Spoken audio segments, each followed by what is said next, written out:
Good morning, everybody. Welcome to another Saturday of college football here on RotoGrinders. Happy to be with you, as always, each and every Saturday morning, leading up close to lineup lock, breaking down the college football slate for you. I am Justin Van Zuiden, STL Cardinals 84, joined by my co-host, John Laub, the Gridiron Scholar, back with us again this week. And we've got week 2 of the college football season here, so finally starting to get into the groove. We'll be in conference play shortly, so some of these weird matchups that we are seeing over the first couple of weeks will start to disappear over the next couple of weeks. But a few more oddball weeks to go before we get there.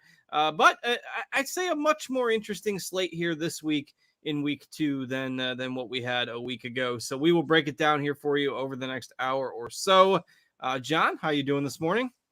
I'm doing great. Been up since 6 a.m. I've been grinding, and I know you're going to tell the viewers about a huge bit of news. So I had to change all my lineups, but I'm ready to go. I know this slate. I know the player pool, so I'm excited, Justin. Yeah, so the news that broke probably about an hour and a half ago. If you haven't seen it yet, you're just getting caught up. Obviously, the Ole Miss Tulane game is the game with the highest total on the slate today. Might come down a little bit now with the news, but was at 66 yesterday, about 8 points higher than every other game on the slate. But Tulane quarterback Michael Pratt is going to be a game time decision that is a 3:30 kickoff. So that is always tricky with college football. If you are new to the college football landscape this year, this will be your initiation into what it's like to deal with injury news on a Saturday. The good news is that we've got this in advance. And it didn't, come down at 2:00 that he might not play. So if you are risk averse, if you just don't want to deal with it, if you're not going to be around your computer to change your lineups at 3:00, you might want to get Michael Pratt out of your lineups. But I guess, John, you saw this a couple hours ago. You've had time to think about it and adjust your builds so far. How are you handling this potential bit of news here? When I'm playing a big slate like this, there's 13 games on this slate. And there's a lot of really good high-end options. Now, while I loved Pratt, I've taken him out of all my lineups. Maybe if you want to go GPP contrarian, but I'm not going to take the risk here. I liked this matchup before, but I have pivoted, and I'm more interested in another quarterback that I'll talk about later today. But I've pivoted off of Michael Pratt for the day. Yeah, I just, for now, it just doesn't seem to be worth the risk. If you want to put, if you want to put him in your super flex and wait for, news. And the other thing with college is sometimes even if they say, a guy's warming up, that doesn't necessarily mean he's going to play. So, we've got other quarterback options in this price range. There are a couple that are around the same salary as Pratt or cheaper, obviously, that are playing in the later games. So if you keep a couple of spots open, maybe you can pivot if we get confirmation on that news. Certainly we'll go through the quarterback pool and the options that you could pivot to, but all in terms of your risk tolerance and how much you're going to be able to pivot later in the day, should that news come down, say 30 to 45 minutes before kickoff. So just adds a layer of complexity today. That is the biggest injury that we'll have to monitor. Again, we're not going to get confirmation of that while we're on the air here because that game doesn't start for another 5 hours. So with that in mind, let's go through the rest of the quarterback pool. And again, if you didn't tune in last week, we'll kind of go through this with a focus on DraftKings because their prize pools are a lot bigger than FanDuel's. FanDuel does an all-day type of slate with some of the late night games on it. So we'll touch on that at the end if we've got some time, but we'll go through position by position on DraftKings first. We'll take your questions in the Discord, rotogrinders.com/Discord. Get in the college football channel. Free to join that channel if you are just a member of RotoGrinders. You don't have to be a premium subscriber. So check that out. rotogrinders.com/Discord. We can prioritize any questions in there. And if there's late breaking news, updates throughout the day, that's the spot you're going to want to go to keep tabs on that. So check that out in the Discord. We can take some questions in the YouTube chat as well as time permits. But let's talk about the high-end quarterbacks today. On the other side of that Tulane game, they're facing Ole Miss. Jackson Dart, your most expensive quarterback on the slate. We've got, last week's breakout team, Colorado. Interested to hear how you're handling them today. Shedeur Sanders, big price bump all the way up to 9,400. Brennan Armstrong, JJ McCarthy, also kind of in that top tier of quarterbacks. Who are you liking in here today if you're spending all the way up? If you're going to go to the top, I do think Jackson Dart is a nice option for you. However, I will say I pulled the brakes at my projections. I brought them down 2 points because the thing I loved about Dart was that Pratt could push him. I felt that with Pratt in the game that Tulane would put points on the board. Now without Pratt, I don't know if Tulane's going to be able to keep up with Mississippi. And Dart looked incredible last week against, oh my God, it was an FCF school, I think. Now Mercer, I can't remember. Mercer, right. So he looked incredible, and maybe he's finally caught on to Lane Kiffin's system. Remember, he moved over from USC. Last year was his first year in the system. I thought he looked phenomenal last week. But I pulled the brakes down. I like Shedeur Sanders, and I'm out on Brendan Armstrong. I don't like the salary there because I thought the passing game was poor. I saw that game live. They don't have the receivers at North Carolina State. Now, you might get the rushing, but I think that's a big risk. It's an interesting game against Notre Dame, but I don't really like Brendan Armstrong today. Yeah, I'm always sucked in by Armstrong. I'm high on NC State. I know they're a little bit shaky in their opener. I think that game will be competitive. I like Armstrong MVPs. I think there's a potential risk-reward play there. He's not going to be highly owned. Certainly not playing him in your cash game builds. You go to Dart, you go to Sanders, or you go down to the mid-tier to start your quarterback tier. But if you're playing those high variance, top-heavy GPPs, I think Armstrong is worth a look.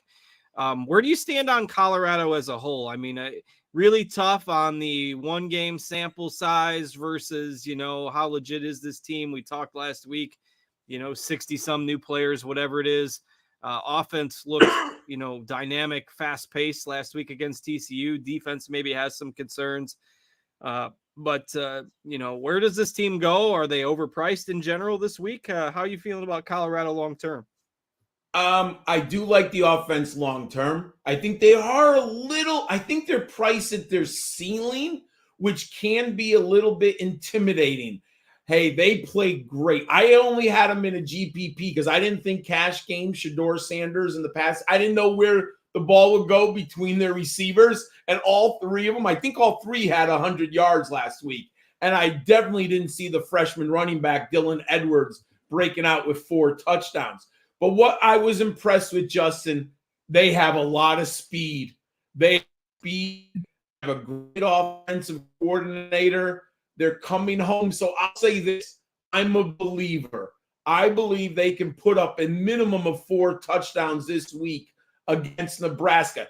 And I know Matt Rule wants to slog this game. He would love to dominate the time of possession.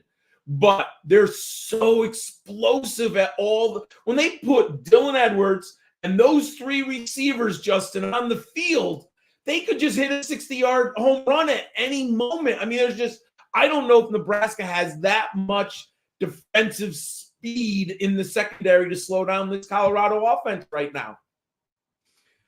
Yeah, I mean, it's a valid point about all that speed and just the big play ability.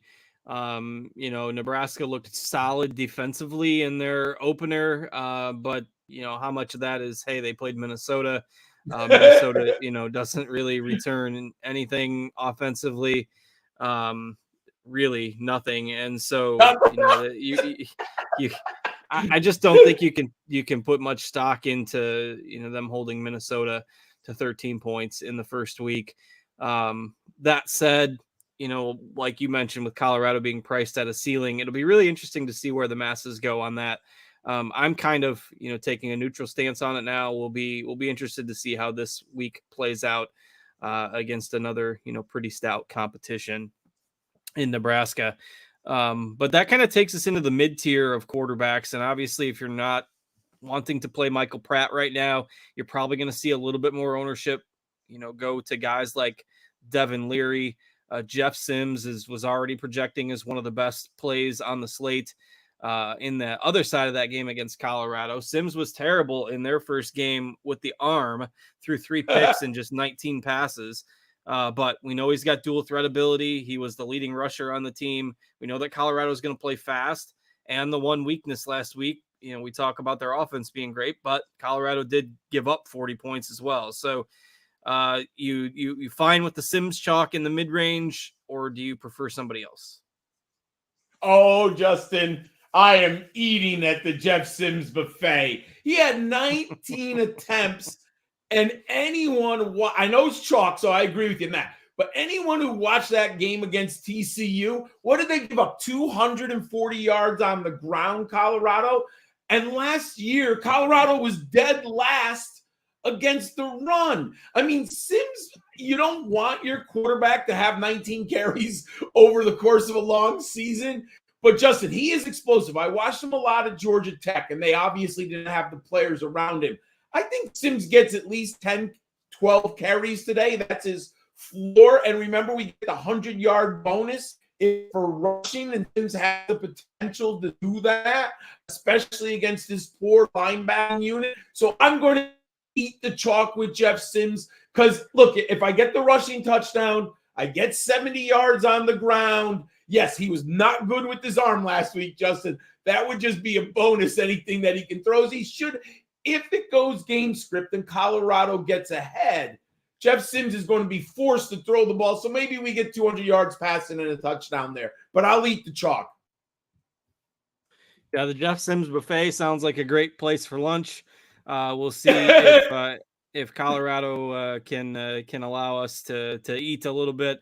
And if you look at our projections, we've actually, it might be slightly aggressive, but I don't think it's completely out of line.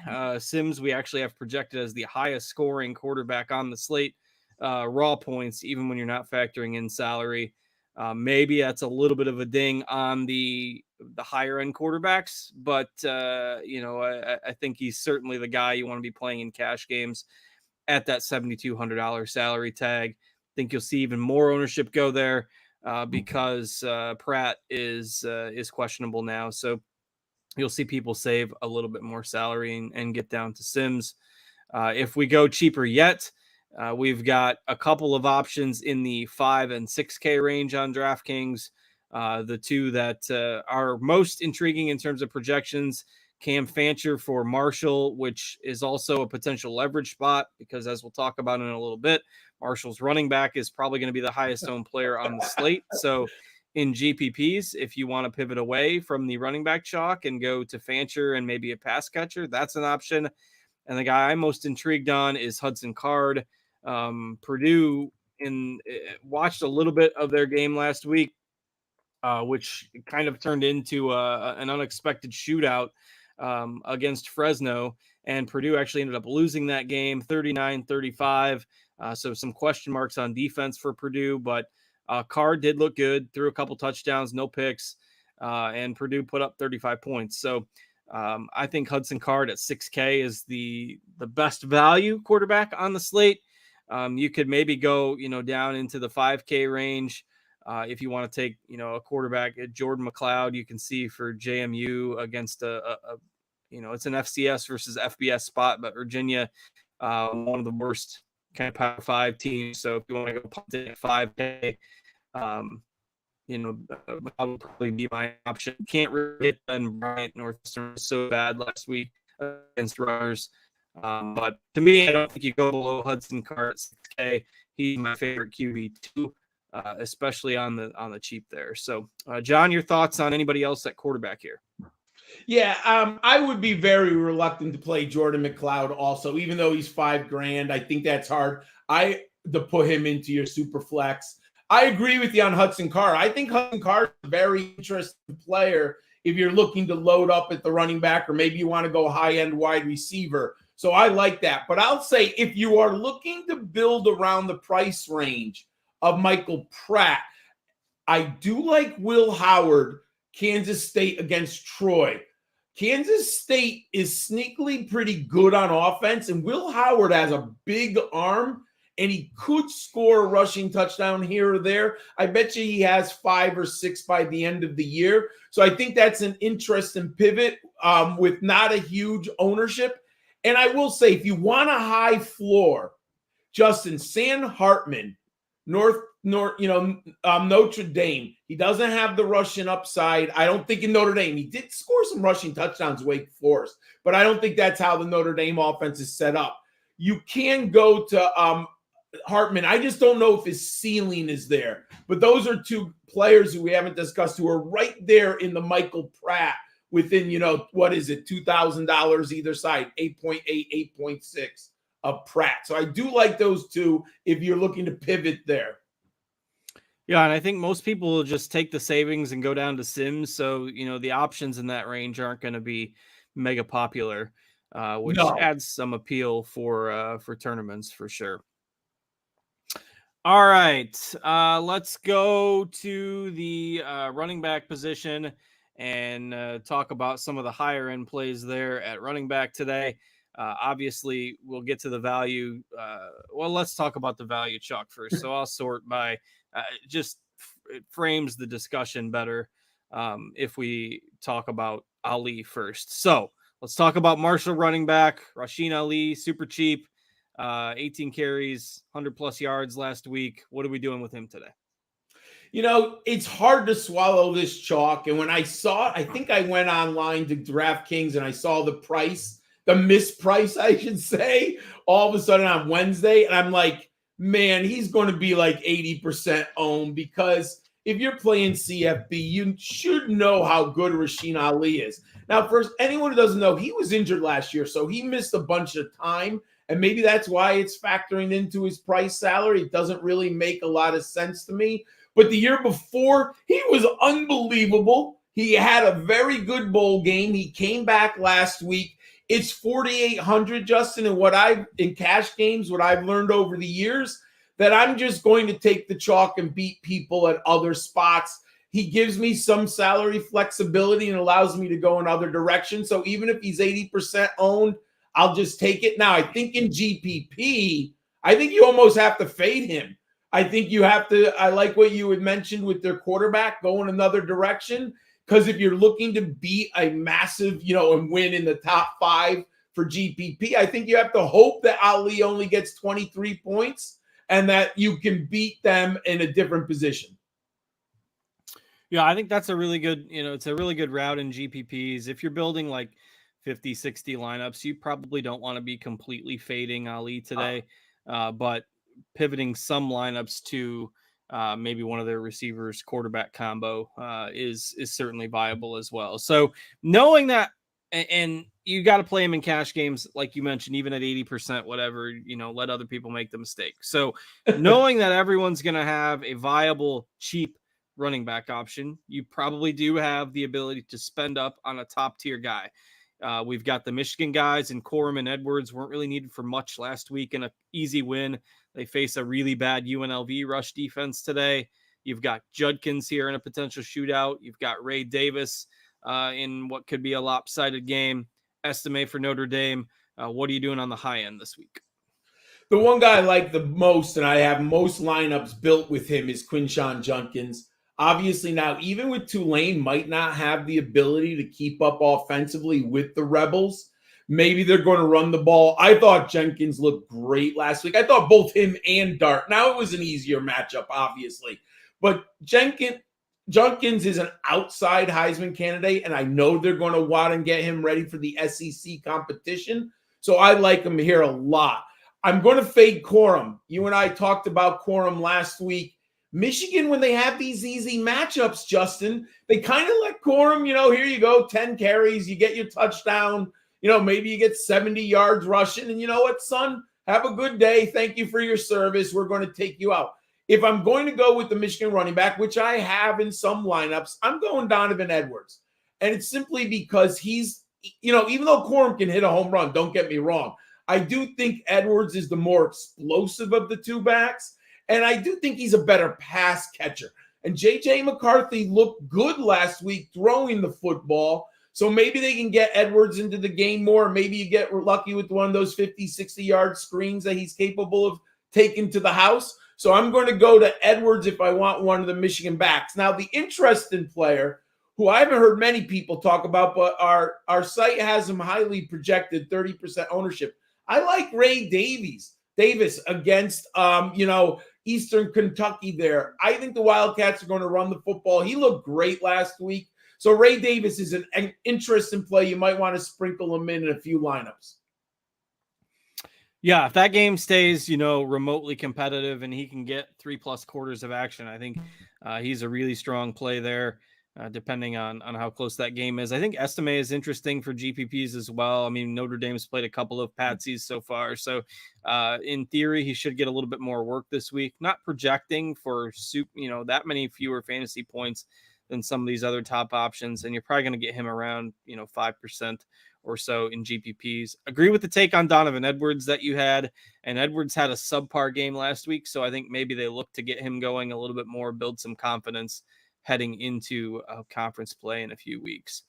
All right. I won't steal any of the thunder here with these mid-range guys, kind of in this 5 and 6K range. I'll let you have first crack here. Who are you looking at in this middle tier? I know this is going to maybe surprise some people, but if you do want to pivot, look at our percentage of ownership on Dylan Edwards, the Colorado running back. Right now, Justin, we have him at less than 1%. Now, I believe see off the charts, right? 4 touchdowns on very minimal catches. But, man, if you read the quotes by Deion Sanders, and he loves this young man. I guess Deion and his son have known him for years, and he brought him right to the University of Colorado. And we have less than 1% ownership on Dylan Edwards. Now, obviously, our projections are low, but the ceiling we saw it last week. So I think he's a very interesting GPP play. If you want to get off of Shedeur Sanders and you want to get off of the passing game, maybe you go with Dylan Edwards. But if I'm going for like the cash game, I do like Devin Muckabee. You mentioned Hudson Carr. Didn't Purdue I believe they ran an extraordinarily high amount of plays last week, correct? They had one of the high. Yeah, they just ran so many plays. And Devin Muckabee, the sophomore running back, he's their pass catcher, their goal line back. I mean, he is literally everything. So if Hudson Carr only throws 2 touchdowns, if he has a good day, not a phenomenal day, Muckabee is a very interesting play here against Virginia Tech. We have him projected at 18.6 points. I do like Muckabee at that salary. And then the guy who's interested in that, I don't hear people talk about either. If you don't know, Kamani Vidal of Troy. It is a tough matchup because Troy's a G5 program and they're going to Kent State. But, man, Kamani Vidal had 250, I think it was over 250 yards rushing last week for Troy. He is a stud. Now, I don't think he's going to hit 150 in this matchup, but he could easily get, 90 rushing, 2 touchdowns. So that's a guy who's going to have low ownership, or I think has an interest in ceiling, Justin. Yeah, both running backs in that game.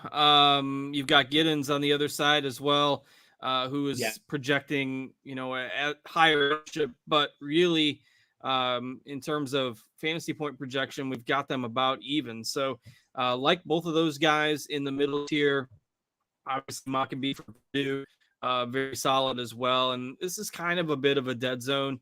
And you're just not going to see you're not going to see ownership really on a lot of guys here because Ali at 4,800 is just soaking up so much of it. The other guy I do kind of like is Dominic Richardson for Baylor, who we saw. I mean, they're really in trouble at the quarterback position. Super tough matchup against Utah. Florida, had trouble moving the ball against them last week, but Richardson, I think he's going to get the volume. And if you get lucky with a touchdown, 90, 95 yards, I mean, he's only 4,300. So Richardson is probably my favorite tournament option down here. If you're looking to get away from Ali. Anybody else you like on the value spectrum this week? If you're looking for savings and you really need to go down, Kalon, I think it's pronounced Kalon. Kalon Black of James Madison. We have him projected at 13 points. He seems to be their 3-down back at James Madison. And I was looking at it, and I know it's hard in college football because you have a lot of turnover. But James Madison, they look to beat Virginia and Virginia Tech, right? they're definitely the third school in the state of Virginia. And James Madison is going to be fired up, and they played these teams well in the past. And Virginia kind of got beat up in the run game last week. So we have him projected at 13 points and 10% ownership. He's only 4.2K. I think he's like a flex GPP player. Or if you really want to get off of Rasheen Ali, he's a very interesting, flex. I want to put him in a cash game, but I like him as an interesting pivot. All right. Anybody else at running back that we haven't mentioned that you want to highlight before we move it along to pass catchers? No, the only thing I would mention, maybe Jaquaden Jackson, do not take him. I don't think, he looked terrible. He's got some injuries. I wouldn't put him in. Caleb Johnson of Iowa, he just disappointed me. That whole offense was so bad. I think I heard since 2018, no offense has scored over 18 points in the Iowa State matchup. It's become a dead zone of college fantasy football, that matchup. Yeah, 9-7 will be your final there in Iowa State this afternoon, as it is always. I remember so I live in Western Illinois, so we kind of get the Iowa State coverage quite a bit around here because Western Illinois doesn't have a whole lot of football programs. So, but shout out to my NIU Huskies for beating Boston College last week. They're looking pretty good. But yeah, last year's Iowa State game was 10-7. And Iowa had, I just pulled up the box score. Iowa had 150 yards of total offense and 11 first downs. It's brutal football. It's brutal football, and like several players on both teams are suspended for gambling and stuff. So Iowa's taking a pretty hard line stance on that. And it's just ugly with those two teams right now. That is a game you can probably cross off the slate and you won't miss it too much. All right, let's move to wide receiver, where I think you're going to see the options obviously spread out a little bit more. The three Colorado wide receivers that we referenced at the beginning of the show are three of the six most expensive wide receivers on the slate on DraftKings. So are you taking a hard stance on any of them? Do you prefer one or the other? How you break down the Colorado pass catchers here? It's been difficult. I've thought about this a lot within the last 48 hours, and I'm going to pass on Travis Hunter. Hey, he was incredible last week. There's nothing that I can say. Defense, offense, he played over 100 snaps. I mean, what can I say in today's show that describes how great he was? But I'm going to take a pass on him. If I'm Nebraska, Justin, and I'm watching the film, I think you have to stop Travis Hunter. He seems like he was the spark of that team, both defensively and offensively. I'm going to try to take him out of the game any way I can. So I'm going to assume Matt Rule's a lot smarter a defensive coach than I am, and he's broken down the film. So I think the Cornhuskers are going to target taking Hunter out of this game. So I like Xavier Weaver. I have him in probably a higher percentage of my lineups than is probably healthy. I think he's going to be the one with the better coverage, because I think Horn is the better player. That's just my eyeball watching them both at UCF and watching them over the last year and a half. I'm going to go with Xavier Weaver. He did get over, I think he had over 20 DraftKings points last week, but I still think there's a ceiling there that he gets some more targets away from Horn and Hunter. And I don't think Edwards, the running back, I don't think it's likely that he scores, 4 touchdowns again. So I'm going to go with Xavier Weaver, Justin. That's the one that I've targeted. Might not work because they're all good, but I've decided that I'm going to go with Weaver in this matchup. Yeah, I don't think that's a bad take at all. I mean, you look at it's a 1-game sample size. Anything can happen in college football. I've kind of sprinkled them in mix and match. I like the lower ownership of Weaver. I think Hunter has the biggest ceiling. So Horn is kind of the guy that I naturally end up a little underweight on here, but it's not that I don't like him by any means. And the other, high-end receivers like Tyron Smith, Trey Harris, you're not going to see as much ownership on those guys today. There are certainly plays that you could pivot to in GPP formats if you want to get away from the chalkier Colorado players. I think, Justin, if I look, Travis Hunter is our biggest owned wide receiver projections, right? 22%. Yeah. Yeah, and then I do like, if you want to pivot from Colorado passing game, Trey Harris at only 3% ownership. If you don't go with Quinshon Judkins, Trey Harris at 3% is a very nice pivot. You know, I mean, he is the highest price, but the ownership with the ceiling there is pretty interesting, Justin, at 3% ownership. Yeah, any of those other high-end guys, I think are, and that brings me to another point on this Ole Miss Tulane matchup. It's obviously got a little bit of a wrench thrown in it with the status of Michael Pratt, but the way everyone's going to build their stacks from that game is maybe trying to find the cheaper pass catchers. And so these mid-range receivers like Jaquan Jackson and Jordan Watkins, one from each team there, are guys that I am highlighting in my GPP builds. Now, I'll probably end up going underweight on Jackson with the Pratt news, assuming if he doesn't play. But that's this 6K range of wide receivers, you're really not seeing any ownership at all. I mean, if I go from 6K all the way to 6,800, we don't have anybody projecting over 5% ownership there.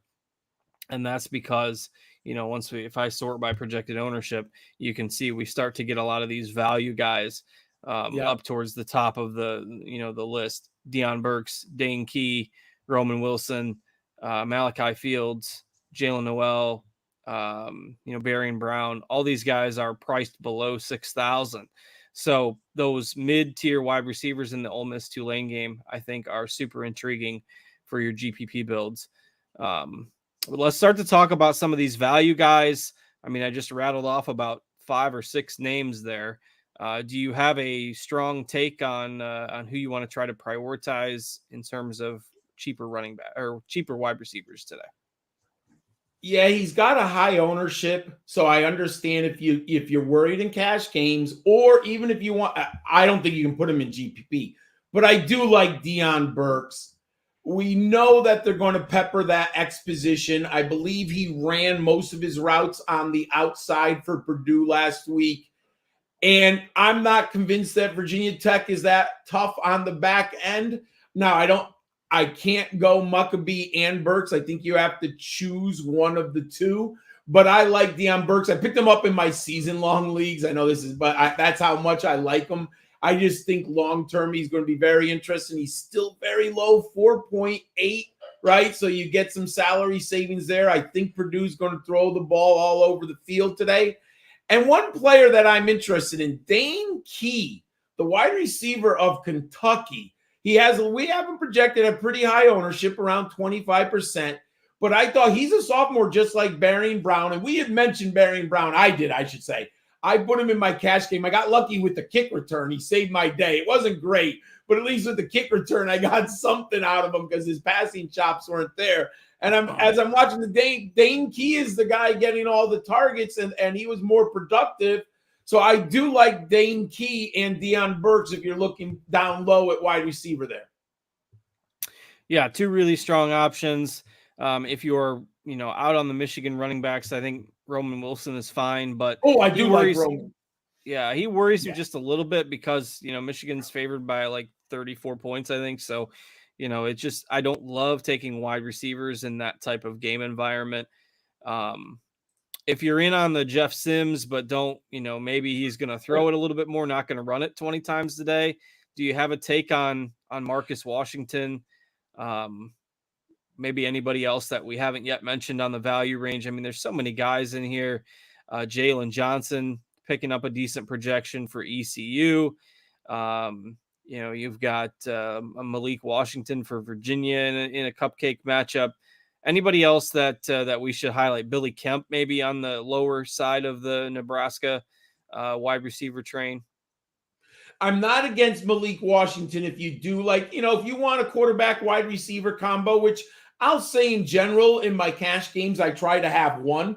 I don't necessarily have to team up both the quarterback and the super flex with wide receiver, but I do like to do one of the two with the wide receiver. So I'm not against Malik Washington, not in love with him. Like, in my opinion, Justin, if you're not playing Jeff Sims, I don't know why you play Malik Washington, if that makes any sense, right? Yeah, I just don't see, right? It doesn't make any sense. But I do like Roman Wilson. If you said it perfectly, if you want to get off of the Michigan running game and you believe that they're going to highlight this passing game with J.J. McCarthy, and next week they have Bowling Green. So maybe Michigan's looking at this 3-game window and they're saying, let's try to get this passing game up to a level where we can compete. Roman Wilson showed me a lot last week. I do like him against UNLV. Again, I'd be very careful. I'm only going to want one Michigan, probably one Michigan player in my lineup. I just think that they spread the ball around, but I do like them there. I'll give you one deep name that I've sprinkled a little bit, just a little bit. Chuck Montgomery, the wide receiver out of Marshall. You had mentioned the quarterback position. If you're looking, I think he had the most snaps at wide receiver and like the most routes run. And if you do want to get a little bit different and get off of Rasheen Ali, Chuck Montgomery's a very interesting wide receiver for Marshall, my friend. All right. Like those calls, I'm going to check. So just some notes. I'm kind of going through the chatter in the Discord. So Christian Mino has posted some more information about Pratt, that the injury obviously was to his knee and he was wincing while riding a stationary bike at the end of the game. So that maybe is a little bit more concerning. Some people were asking about the backup. So Kai Horton is the backup there, but he's like 7,300. So it's not like he's min salary. No. It's not a spot where you want to get cute with a backup quarterback in a tough matchup. So basically just clarifying that we probably would not touch that Tulane passing game if Pratt ends up not playing. All right, we've got a segment that we usually do around this portion of the show in case some of you have just tuned in. If you're, trying to catch up on the news, the updates, say, what have we talked about? What do you like at running back? What did I miss during the show? Obviously you can rewind the YouTube feed and catch that. But John has his fantastic 4 for cash game builds every week that he likes to pass along. So now that we've been through that's the copyrighted music to bring in the Fantastic 4. Don't steal that, property of RotoGrinders. But John, who's your Fantastic 4 plays for this week on DK? So I was into Michael Pratt, but I have pivoted. And my Fantastic 4 quarterback this week is Shedeur Sanders. I know there's a little bit of trepidation because he doesn't get a lot of rushing yards, and I understand that. But, man, he looks so good, and I'm not convinced their running game is there. I mean, Justin, I thought their offensive line looked below average. Shedeur saved them a lot of times by avoiding the pass rush and making, getting room to throw the football. I don't see them getting 120 yards on the ground. So I'm going to still go with Shedeur Sanders. Now, I don't expect over 400 yards and 5 touchdowns, but if he gets 300, remember we get the 300-yard bonus on DraftKings. So I like that very much. And I do expect 3 touchdowns from him. Let's just get 0 rushing yards. Let's not have negative 32. I think he had negative 32 last week. So just get 0, Shedeur. But I have pivoted to Shedeur Sanders at quarterback. We kind of gone over these two. I want everyone to plug into our optimizer on our lineup headquarters. I love that. Plug in Rasheen Ali and Quinshon Judkins. They're solid in my cash game. I'm probably way over on both of those, but I love Ali. We mentioned it earlier.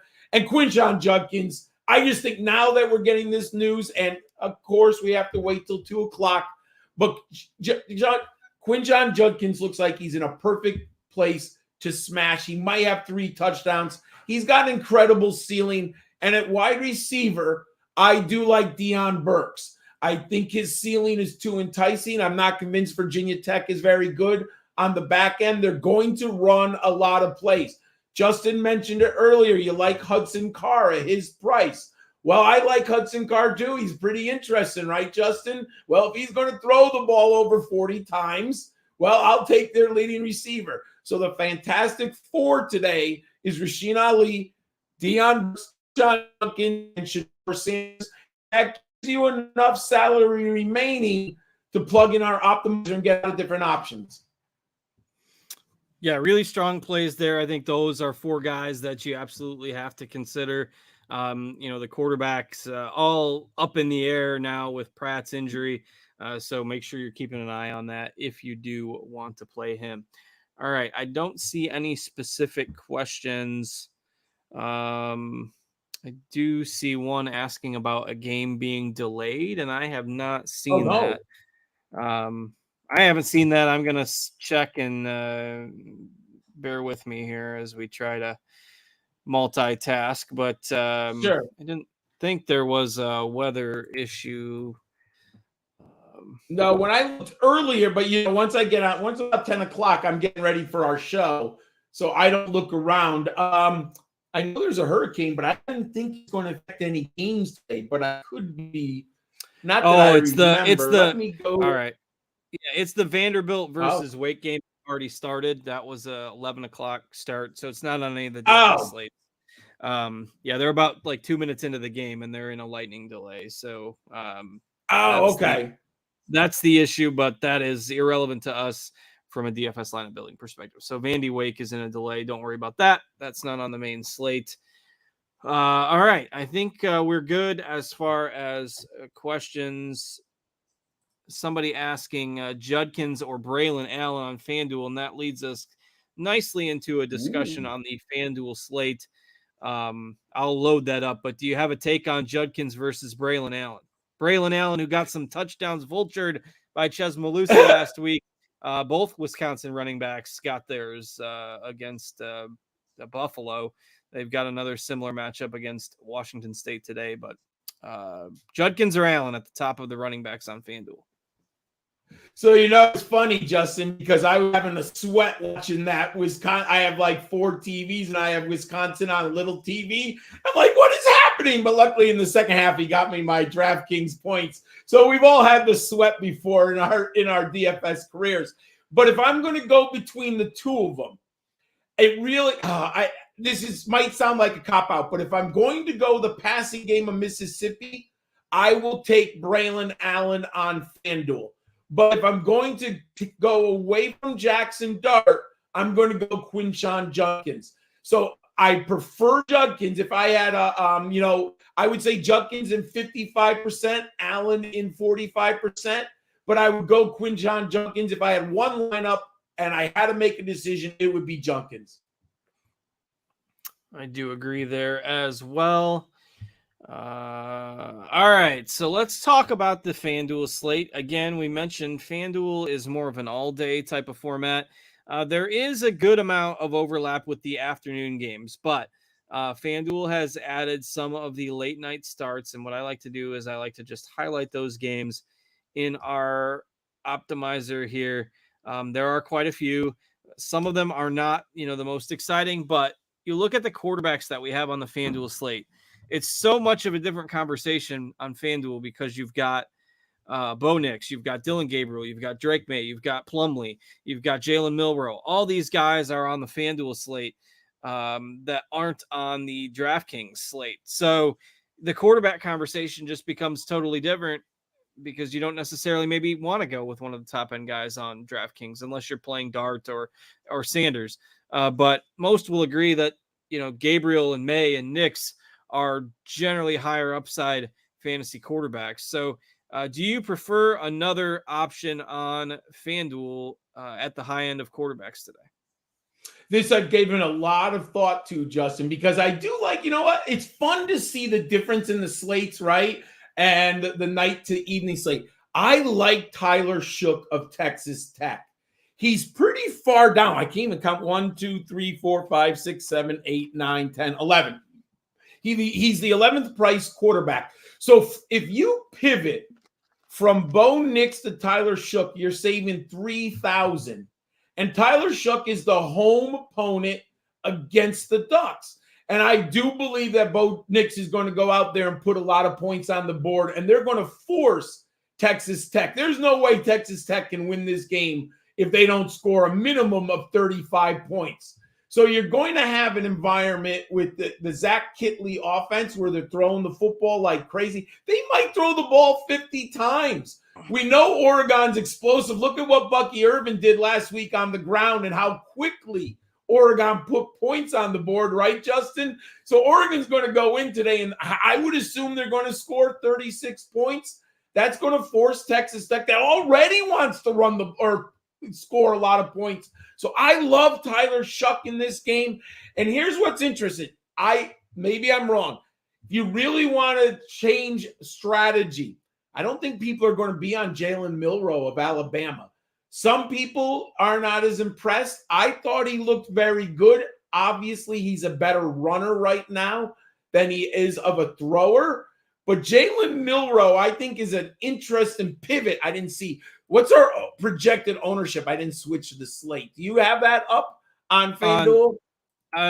Yeah, I do, but I think there's a glitch in it right now because we got Shuck at 0%, which is inaccurate. So, okay. Yeah, I've passed that along to our projections team to try to get that cleaned up. Look at Milroe. Oh, Milroe's less than 1%. Yeah, I think that probably needs to be cleaned up a little bit because we've got Preston Stone at 34%, even with a lower fantasy point projection than Milroe and Shuck. So, yeah, take that with a grain of salt at the moment. But with a lot of people on Gabriel and May and Nix, I mean, I think you're going to kind of see these guys in that 10 to 15% range. I agree with you. And Dylan Gabriel, I think his ceiling is a little bit limited. I know maybe I think Alabama's going to win that game. So I was very impressed with Jalen. Now, if you think Texas is going to go, then you could pivot. But I do like Alabama today, and I thought Milroe, he showed me a lot. I think Saban might have found his guy. Obviously, this is going to be a big determinant. But I think that's a nice play this week. And Nix is, I mean, if you want to go up, but he's so much. Justin, was he almost a fifth or a fourth of your salary if you go Bo Nix? Yeah, that's a lofty number. It's a lofty number.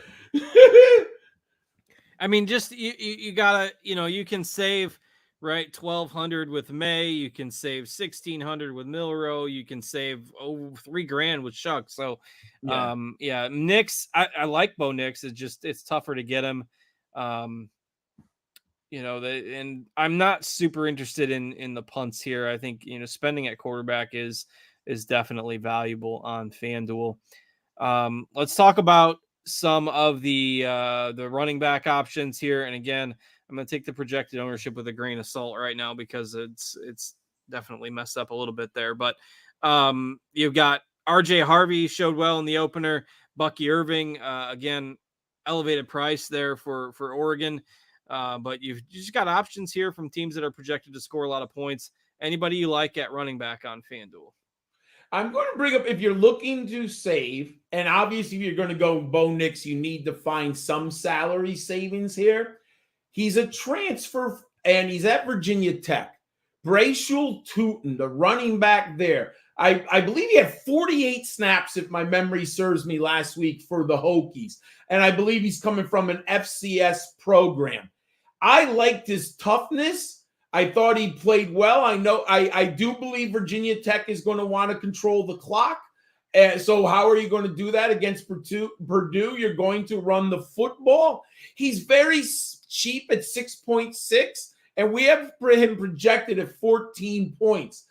Obviously, on FanDuel, you need the touchdowns, right? That's very important. You have a half-point PPR instead of the full point.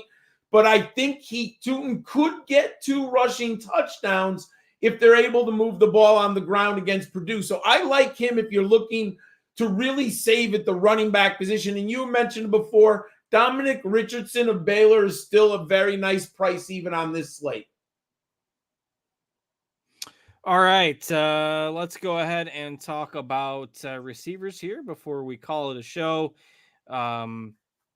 They are going to try to rerun the FanDuel ownership script here. So obviously I sorted the whole slate here and have the highest wide receiver fantasy point projection. So Jerran Bradley is not going to be 0.93% owned. Trust me on that. So, but the question becomes, right, you've got Kobe Paysour for UNC.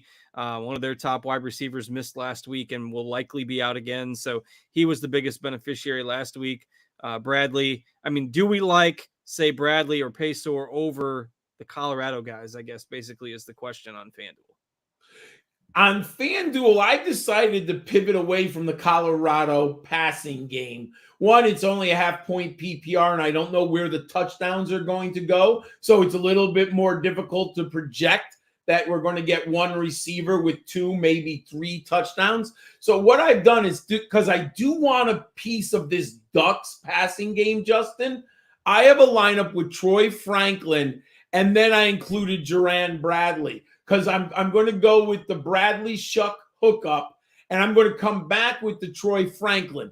Now, you do have to go and find some savings, and we can talk about that later on. But I do like Franklin. Now, if you want an interesting pivot, there are 2 wide receivers at the high end that we haven't talked about because they weren't on the other slate, I believe. Evan Stewart of Texas A&M. He looked very good last week. If you don't know, Stewart is probably right now his day 2 NFL draft grade. He's a sophomore wide receiver. I know it's hard to get involved in Texas A&M, but I was so impressed last week. The offense seemed to play a little bit better and throw the football. And if you want to go, if you believe that Purdue's going to put up points, that will force Virginia Tech to throw. Well, Allie Jennings scored twice last week. Allie Jennings was really good with Old Dominion. Now, he moved up into a higher level of competition with the Hokies, but I really like Allie Jennings as long as you believe Purdue is going to force the Hokies to put the ball in the air. All right. If I sort by point per dollar here, Baker for UCF is a guy that I think is interesting. It's obviously not the best matchup against Boise, but this is a super talented guy at 6,500 on FanDuel. I just can't resist that price for a guy that's established at the college football level. The other one to talk, we got Texas and Alabama, which is probably the big game of the night. People generally don't like playing people against Alabama, but I mean, Xavier Worthy is clearly their top receiver. You can play him any day. Miles Price for Texas Tech as a pivot off of the likely more popular Bradley.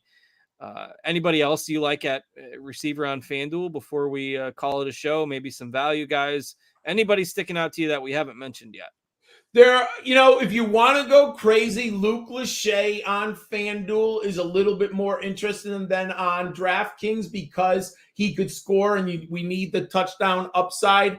And Jatavian Sanders, you mentioned Xavier Worthy. He scored that really nice touchdown for the Longhorns last week. It is against Alabama, but I don't expect many people to invest in the Texas passing game against Crimson Tide. But Jatavian Sanders is a nightmare for defensive backs and linebackers with his athleticism. So I think those are 2 cheaper options that you can go on FanDuel if you want to differentiate. All right. That takes us through the slate. The only news that I have seen lately, Virginia is looking to start a true freshman at quarterback possibly today. Anthony Calandria is taking the first team quarterback snaps during warmups for Virginia today. That is from Noah Fleischman. I do not know the reliability of the source, but he is a beat writer for JMU. So for what it's worth, if you, I have not looked at Calandria's price yet. If he's a punt option, you've got a potential cheapie there. All right. I've been told that new FanDuel ownership has been posted. So let me just see and take a look. And we'll see if it at least seems reasonable. All right. Yeah. So Bradley is the highest owned pass catcher. And now if we go through, we've got Shuck at 26% now. Nick's at 11. Much more reasonable numbers now. I think you can go with those projected ownership numbers on FanDuel with a little more confidence. So, all right. I think that's going to do it for us here today. Thanks as always for joining us again. check out the Discord college football channel, rotogrinders.com/Discord. If you are trying to keep up with the news throughout the day. We do appreciate you keeping an eye on that and supporting us at RotoGrinders as well. Check out all of our NFL content. NFL season getting kickstarted tomorrow. Thanks to Rob for producing for us. Thanks to John for joining me. And we hope you all have a great weekend and a profitable Saturday of college fantasy football. We'll be back with you later on today for our usual content. I believe we got MMA later today as well. And of course, Saturday Night Baseball. So for John, I'm Justin. Thanks for watching, and we will catch you back here next week. Take care, everybody.